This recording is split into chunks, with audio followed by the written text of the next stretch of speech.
Сотні автомобілів, затори в урядовому кварталі і звернення до Зеленського. У Києві мітингують власники машин з європейською реєстрацією. Справа в тому, що 22 лютого сплив термін пільгового розмитнення, і тепер хто ним не скористався, мають платити за реєстрацію повну вартість, або в противному випадку їх каратимуть від 8,5 тисяч гривень штрафу до позбавлення прав та конфіскації авто. Протестувальники вкотре висунули вимоги до парламентарів, які саме розкаже Владислав Стужук. З 6 ранку сотні автівок ускладнили рух вулицею Грушевського у середмісті столиці. Всі на єврономерах. Машини припаркували обабіч вулиці просто під стінами Верховної Ради. Причина протесту проста. Ще 22 лютого сплив термін дії пільгового розмитнення, і для багатьох сума розмитнення просто непідйомна. До того ж, вже з 25 травня за іноземні номери штрафуватимуть, бо запрацює закон про покарання за нерозмитнене авто. І от тоді бути власником автівки на єврономерах буде справді невигідно. Перший штраф становитиме 8,5 тисяч гривень. Якщо зловлять вдруге – 170 тисяч. Далі позбавлять прав та конфіскують авто. Єдина наша вимога – відтермінувати до кінця 2019 року вступ карального закону. Для того, щоб ми могли можливість подати новий законопроект, в якому буде скасовано коефіцієнт віку. І це призведе до того, що розтаможка буде дійсно доступна. А нас ламають через коліно, хочуть забрати там машину, наложити штраф. Якщо наложить 170 тисяч штрафу, откуда люди нас подписи на сьогодні не може розтаможити? Це болото.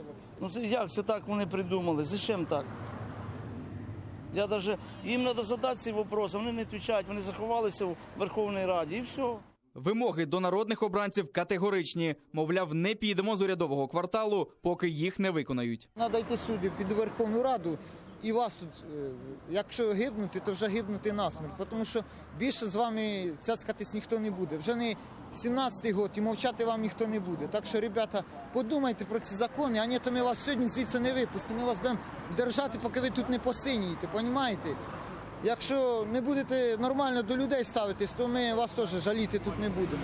Коли продовжать пільгове розмитнення і чи продовжать взагалі, невідомо. Серед парламентарів думки щодо доцільності нового законопроекту різняться. Одні кажуть, що вимоги активістів треба негайно виконати, решта, що це просто недоцільно. Якщо сьогодні пройде комітет і буде завтра в сесійному залі, до речі, що ви знали, що завтра в сесійному залі буде дурдом, тому що будуть розглядатися постанови про дату інаугурації, дойдемо до нього, будемо голосувати. Ну ви проголосуєте за. Я ж сказав. Відтермінувати наскільки можна? На 30 днів, на 90 чи до безкінечності?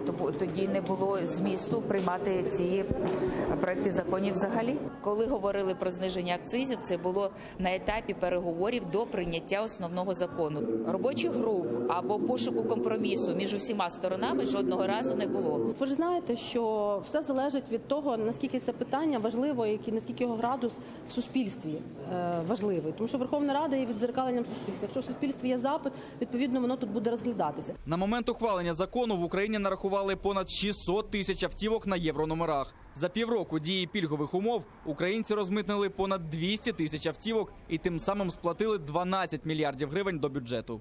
Владислав Стужук, Олена Стецюк, Асан Емінов, Заман, АТР.